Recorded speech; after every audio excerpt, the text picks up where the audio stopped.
গ্রাম বাংলার ঐতিহ্যবাহী চমৎকার একটি নকশি কাঁথার ডিজাইন আপনাদের সকলেরই মন কাড়বে ইনশাআল্লাহ। আজকে আমি লতা পাতা দিয়ে সুন্দর এবং চমৎকার একটি নকশি কাঁথার ডিজাইন শেয়ার করব। আশা করি আজকের ব্লগ থেকে আপনারা বেশ কিছু জিনিস শিখতে পারবেন।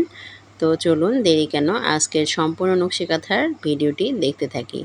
আসসালামু আলাইকুম, আমি ফাতেমা। আমার নতুন একটি নকশি কাঁথা ব্লগ ভিডিওতে জানাই অনেক অনেক স্বাগতম। এই নকশি কাঁথাটার ড্রয়িং দেখে আপনারা অনেকে বলতে পারেন যে কিছুদিন আগে তো সেম কালার সেম ডিজাইনের একটা নকশি কাঁথা আপনি আপলোড করেছিলেন। তো তাদের যে উদ্দেশ্যে আমি বলবো, সেই নকশি কাঁথার ভিডিওটি দেখার পরে এক কাস্টমার আপু আমার সাথে মেসেঞ্জারে যুক্ত হয়ে কথা বলে আসলে অর্ডারটা কনফার্ম করেন যে সেম কালার সেম ডিজাইন উনিও নিতে চান। তো আর দেরি নয়, সাথে সাথে আমি অর্ডারটা কনফার্ম করে নিয়ে আর সুন্দর এই ডিজাইনটি এঁকে দিয়েছি। এটা এখন সেলাই পাঠিয়ে দিয়েছি, তারপরে আপনাদের সাথে শেয়ার করছি। সেলাই থেকে উঠে আসলে আবারও আপনাদের সাথে শেয়ার করব। আশা করি আপনাদের সেলাইটা সহ অনেক ভালো লাগবে। এই নকশি কাঁথার ডিজাইনটি কিভাবে সেলাই করতে হবে সম্পূর্ণ টিপস অ্যান্ড ট্রিক্স থাকবে আজকের এই ভিডিওতে। আমি যেটা ড্রয়িং করছি এটা পাড়ের একটা ডিজাইন, চারপাশের চার কর্নার সাইড থেকে সুন্দরভাবে পাড়ের একটা ডিজাইন করেছি।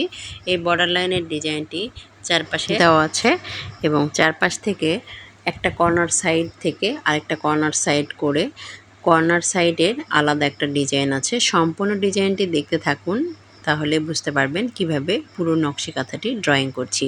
আর সেলাইয়ের কথা বললাম, সেই সেলাই সম্পর্কে অবশ্যই টিপস থাকবে। আপনারা ধৈর্য সহকারে আমার চ্যানেলটির সাথে থাকুন এবং এই ভিডিওটির সাথে থাকুন। আপনারা এইরকম নকশি কাঁথার নতুন নতুন ভিডিও যদি দেখতে চান তাহলে এক্ষুনি আমার চ্যানেলটাকে ভিজিট করতে পারেন। চ্যানেলের যে ভিডিওগুলো দেওয়া আছে সেগুলো সেলাই এবং ড্রয়িং, তার সাথে কাঁথা জোড়ানোর ভিডিওগুলো যদি আপনার ভালো লাগে তাহলে সাবস্ক্রাইব করে পাশে থাকা বেল আইকনটি প্রেস করে রাখতে পারেন।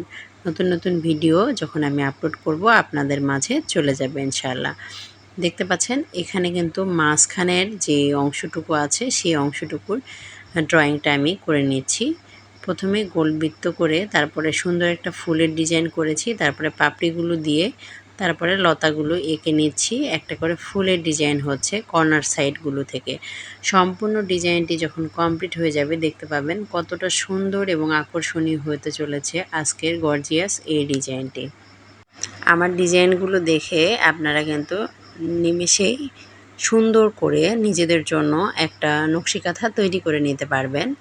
যদি কারো ড্রয়িং করতে সমস্যা হয়, সেলাইটা পারেন, তাহলে কোনো সমস্যা নেই। ড্রয়িং করা কাঁথাও আমরা সেল করে থাকি।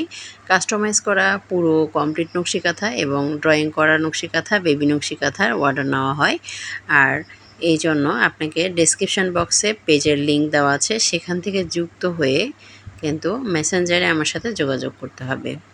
তো চলুন অযথায় আর কথা না বাড়িয়ে এবার সেলাই টিপসটা একটু দেওয়া শুরু করি। এখানে মাঝখানের যে লতার ডিজাইনগুলো ড্রয়িং করছি সম্পূর্ণগুলোতেই আপনারা কাঁথা স্টিচ সেলাইটা দিবেন। কাঁথা স্টিচ বা কাঁথা সেলাই, কাঁথা ফোর যে কোনো নামে আপনারা ডাকতে পারেন।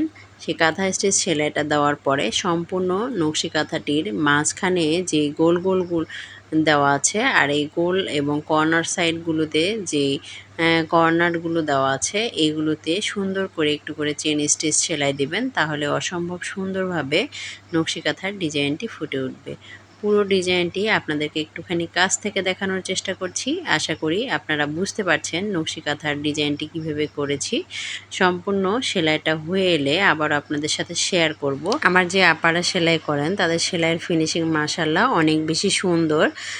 পুরো নকশি কাঁথাটা কমপ্লিট হয়ে গেলে তখন আপনারা বুঝতেই পারবেন কতটা আকর্ষণীয় এবং সুন্দর হবে এই নকশি কাঁথাটি। এখানে গোল রাউন্ড থেকে শুরু করে বাকি যেই সেলাইগুলো আছে সবগুলো কাঁথা স্টিচ এবং চেন স্টিচ সেলাই দিয়ে সম্পূর্ণটা কমপ্লিট করা হবে। এতক্ষণ ভিডিওটি ধৈর্য সহকারে দেখেছেন। ভিডিওটি ভালো লেগেছে অথচ একটা লাইক দিতে ভুলে গেলে প্লিজ একটা লাইক দিয়ে ভিডিওটি দেখা শেষ করবেন। আর এইরকম সুন্দর সুন্দর নকশি কাঁথার ভিডিও পেতে চাইলে আমার চ্যানেলটাকে ভিজিট করতে পারেন। চ্যানেলের বাকি ভিডিওগুলো দেখে যদি আপনার ভালো লাগে সাবস্ক্রাইব করে পাশে থাকার অনুরোধ রইল। আপনি যদি অলরেডি সাবস্ক্রাইব করে থাকেন এবং লাইক কমেন্ট করে থাকেন আপনাকে অসংখ্য অসংখ্য ধন্যবাদ। আজকের ভিডিও এই পর্যন্তই। সকলেই ভালো থাকবেন, সুস্থ থাকবেন এবং অবশ্যই আমার চ্যানেলের সাথে থাকবেন। আল্লাহ হাফেজ।